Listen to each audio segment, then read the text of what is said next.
पितृपक्ष आज से 17 सितंबर से इनका आरंभ हो चुका है। और ऐसे में क्या आप जानते हैं कि पितृपक्ष में आसमान से शक्तियां बरसती हैं और कुछ पेड़ों के फूलों में ऐसी शक्तियां आ जाती है कि इनको अगर आप किसी को खिला देते हैं तो सामने वाला आपके पूर्ण वश में हो जाता है। जी हां दोस्तों, फिर आप उससे अपना कोई भी काम करवा सकते हैं। इतना ही नहीं, शत्रु बन बैठे व्यक्ति को भी अपने चरणों में झुका सकते हैं।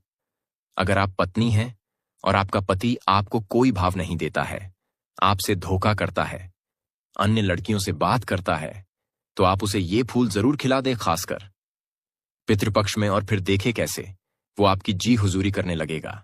बहुत लाभ पितृपक्ष में मिलता है।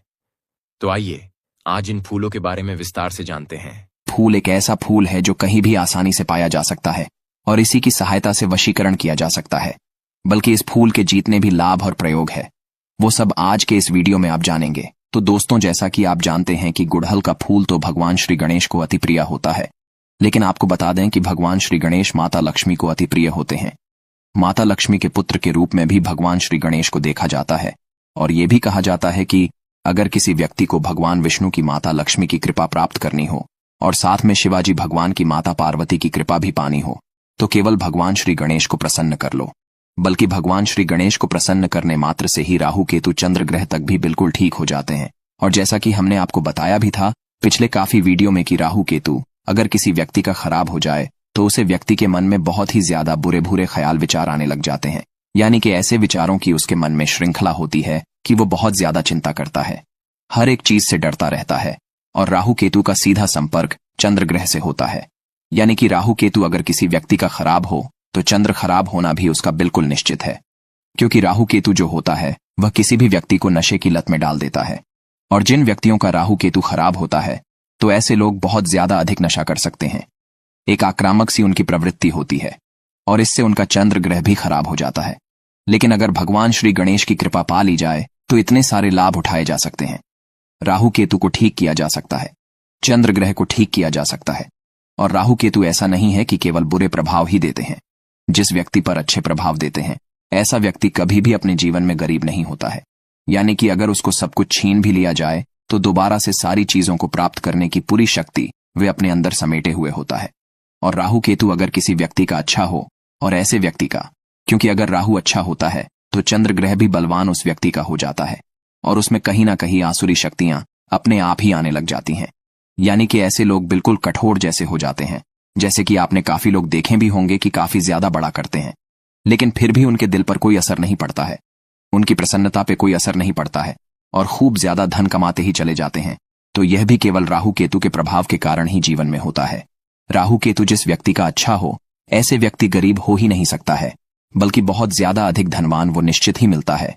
तो इन सारी चीजों को प्राप्त करने के लिए, अपने जीवन में अच्छा करने के लिए विशेष रूप से भगवान श्री गणेश की कृपा पाना बेहद खास है और बहुत ज्यादा जरूरी है। अगर किसी व्यक्ति का केतु खराब हो तो केवल भगवान श्री गणेश की ही कृपा से केतु ग्रह को ठीक किया जा सकता है, वरना वह व्यक्ति पूरा जीवन ही भटकता रह जाता है और किसी भी मार्ग की प्राप्ति उसे हो नहीं पाती है। बल्कि तंत्र में तो मार्ग के देवता को भी भगवान श्री गणेश के रूप में ही देखा जाता है। और मूलाधार चक्र यानी कि जो इंसान की जड़ कही जाती है उसमें भी भगवान श्री गणेश का वास होता है। अगर किसी व्यक्ति का मूलाधार चक्र यानी कि भगवान श्री गणेश का जो स्थान है वह बिगड़ जाए तो ऐसा व्यक्ति पूरा जीवन अपना डर के साथ व्यतीत करता है। छोटी छोटी चीजों से डरता है, हवा से डर जाता है, खुद को देखने से डर जाता है। और खास करके जितने भी लोग होते हैं जिनको मानसिक परेशानी किसी न किसी प्रकार की होती है या जिन पर तंत्र क्रियाएं आसानी से हो जाती हैं, टोटके आसानी से हो जाते हैं, दूसरे लोगों का प्रभाव उन पर आसानी से पड़ जाता है। जैसे कि अगर कोई व्यक्ति बड़ा होता है तो उन्हें देखकर भी उनके मन में डर, चिंता, घबराहट उत्पन्न होने लग जाती है। ये भी इसीलिए होता है क्योंकि उन लोगों का मूलाधार चक्र कमजोर हो जाता है। तो दोस्तों, सबसे पहली चीज तो यह है कि गुड़हल के फूल का अगर रोज शाम के समय रस निकालकर आजा चक्र पर और नाभि केंद्र पर लगाया जाए और खास करके ज्ञान मुद्रा में बैठकर ओम गण गणपतये नमः मंत्र का जप किया जाए तो इससे मूलाधार चक्र बलवान हो जाता है और उस व्यक्ति के जीवन में सम्मोहन, आकर्षण, वशीकरण काफी गुना बढ़ाने लग जाता है। बल्कि धन की प्राप्ति उसे निश्चित होने लग जाती है क्योंकि इस छोटे से प्रयोग से ही उसका राहु केतु बलवान हो जाता है, उसका चंद्र ग्रह बलवान हो जाता है, भगवान श्री गणेश की कृपा उसे प्राप्त होने लग जाती है। बल्कि यह भी नियम आप निश्चित बना लेने की एक अपने घर में गुड़हल का पेड़ अवश्य ही लगा ले। गुड़हल के फूल उसमें आते रहते हैं, 1-2 फूल उसमें निश्चित ही रोज उगते हैं, और उन फूलों को तोड़कर केवल भगवान श्री गणेश को चढ़ाकर उनका सेवन करना शुरू करें। उन्हें अपनी नाभि में लगाना शुरू करें, आज्ञा चक्र पर तिलक लगाना शुरू करें, और देखते ही देखते आप यूं देखेंगे कि आपके जो मन में डर रहता था, चिंता रहती थी, वो धीरे धीरे गायब होने लगेगी। आपका दिल बलवान बनने लगेगा, क्योंकि मूलाधार चक्र अगर किसी व्यक्ति का बलवान बन जाए तो सबसे पहले प्रभाव उस पर यही पड़ता है कि वो बिल्कुल निडर हो जाता है और बिल्कुल शांति स्वरूप में आ जाता है। सम्मोहन वशीकरण उसके लिए बिल्कुल प्रचंड हो जाता है, और सम्मोहन उसके शरीर में बिल्कुल कृष्ण भगवान की तरह बहने लगता है। यानी कि जिस भी व्यक्ति की कामना वह करता है, वह व्यक्ति उसके पास अपने आप ही खींचा चला आता है। ओम गम गणपताय नमः ये भगवान श्री गणेश का बेसिक सा मंत्र है, और ओम गम ग्लोम गणपतये नमः ये तांत्रिक मंत्र कहा जाता है। इसके अधिक प्रभाव होते हैं, जिसमें ग्लोम होता है वह तंत्रोक्त मंत्र होता है, तो ये भी आप बिना किसी परेशानी के जप कर सकते हैं। बल्कि अगर आपके पास सफेद हकीक की माला है या फिर कमल गट्टे की माला है, तो इन दोनों माला से इस मंत्र का जप किया जा सकता है। रुद्राक्ष की माला का इस्तेमाल इसमें आपको नहीं करना है, और काले हकीक की माला का इस्तेमाल भी आपको नहीं करना है। गुड़हल के फूल से सम्मोहन के प्रयोग भी किया जाते हैं।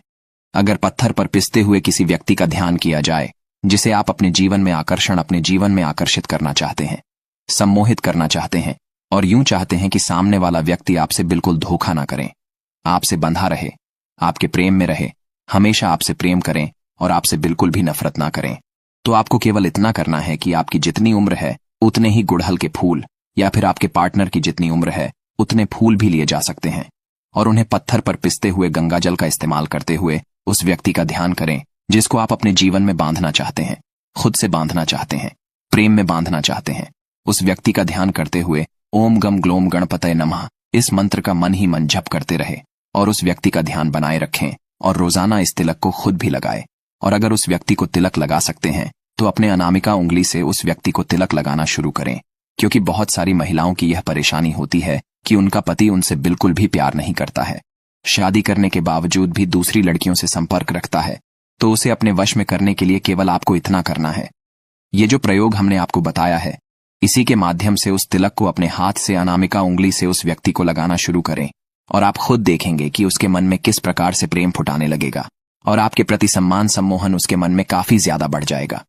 यह प्रयोग किसी भी व्यक्ति को आकर्षण और सम्मोहन में बांधने के लिए किया जा सकता है। धन आकर्षण, नौकरी प्राप्ति के लिए भी, नौकरी में प्रमोशन प्राप्ति के लिए भी नाभि में अगर गुड़हल के फूल का रस लगाया जाए, रोजाना नहा धोकर लगाया जाए, तो इससे नौकरी में प्रमोशन की प्राप्ति होती है, तरक्की मिलती है, और नौकरी में सफलताएं मिलती चली जाती हैं। बल्कि अगर आप नौकरी की तैयारी कर रहे हैं तो विशेष रूप से इस प्रयोग को निश्चित ही किया करें, क्योंकि इससे बुद्धि भी बलवान होती है। भगवान श्री गणेश को बुद्धि का देवता भी कहा जाता है, और इसी के साथ जिस टेबल पर, जिस कुर्सी पर बैठकर आप कार्य करते हैं, व्यापार करते हैं, नौकरी करते हैं या पढ़ाई करते हैं, वहां पर एक सफेद गणपति मूर्ति अवश्य ही रखा करें। रोजाना काम शुरू करने से पहले, पढ़ाई शुरू करने से पहले भगवान श्री गणेश को नमस्कार करके उनके चरण अवश्य ही छुआ करें, और ओम गम ग्लोम गणपतये नमः मंत्र को बोलकर अपना कार्य शुरू किया करें। इससे सारी बाधाएं तुरंत हट जाती हैं और काफी लाभ की प्राप्ति होती है। ऐसी व्यक्ति के अंदर शांति अपने आप ही बनने लग जाती है, वह सुख में बहाने लग जाता है। जैसा कि वीडियो की शुरुआत में हमने आपको बताया है कि शिवा परिवार, विष्णु परिवार, अगर दोनों की ही कृपा प्राप्त करनी है तो केवल भगवान श्री गणेश के माध्यम से सभी की कृपा पाई जा सकती है।